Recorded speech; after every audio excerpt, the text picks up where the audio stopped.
आत्माओं, इस मनुष्य शरीर के सबसे बड़े दो दुश्मन हैं, एक तो बुढ़ापा और एक या मृत्यु। और ये दोनों कंपलसरी, ये दोनों दुख त्यार धरे अपने सबके साथ होंगे। लेकिन तत्व ज्ञान के आधार से ये पता चल जाता है कि एक ऐसा स्थान है जहां जाने के बाद फिर ये जन्म मृत्यु कभी नहीं होती, और वहां ऐसा ही आपका, वहां पर ऐसा ही निवास होगा। एक बार वहां आपका जन्म होगा, उसके बाद मृत्यु कभी नहीं होगी और ना बुढ़ापा आएगा। तो वो व्यक्ति केवल जरा मरण से छूटने का ही प्रयत्न करते हैं, इस काल के लोक की किसी वस्तु की इच्छा नहीं करते। गीता जी अध्याय नंबर 7 के श्लोक 29 में 29 में कहा है। 7वें अध्याय में केवल 30 श्लोक है।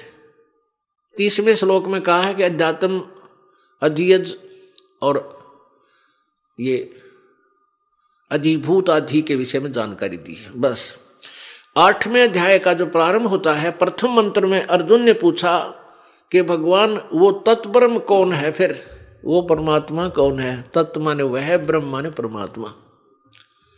वो तत्ब्रह्म कौन है जिसके विषय में जानकारी होने के बाद फिर जरा मरण से छूटने का प्रयत्न करते हैं, तो ऐसा वो भगवान कौन है।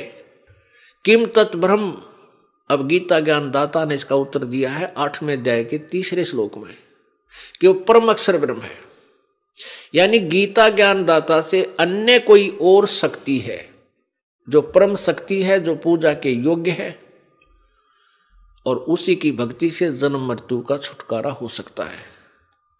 गीता जी अध्याय नंबर 18 के श्लोक नंबर 62 में कहा कि अर्जुन तू सर्वभाव से उस परमेश्वर की शरण में जा जिसकी कृपा से तू परम शांति और शाश्वत स्थान यानी सनातन परम धाम, शाश्वत माने सदा रहने वाला, अविनाशी, स्थानम माने लोक धाम, उस सतलोक को प्राप्त होगा। इसी से है कि गीता ज्ञान दाता से कोई और सुप्रीम पावर है जिसकी साधना से जीव का पूर्ण मोक्ष होगा।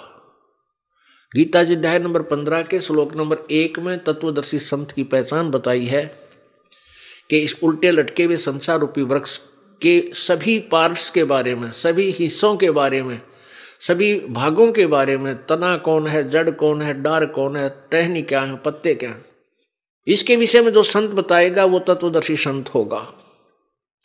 फिर 15वें अध्याय के 4थे श्लोक में कहा कि उस तत्वदर्शी संत के प्राप्ति के पश्चात उस परमेश्वर के परम पद की खोज करनी चाहिए जहां जाने के बाद जीव फिर लौटकर संसार में कभी नहीं आते, अर्थात वो पूर्ण मोक्ष प्राप्त करते हैं।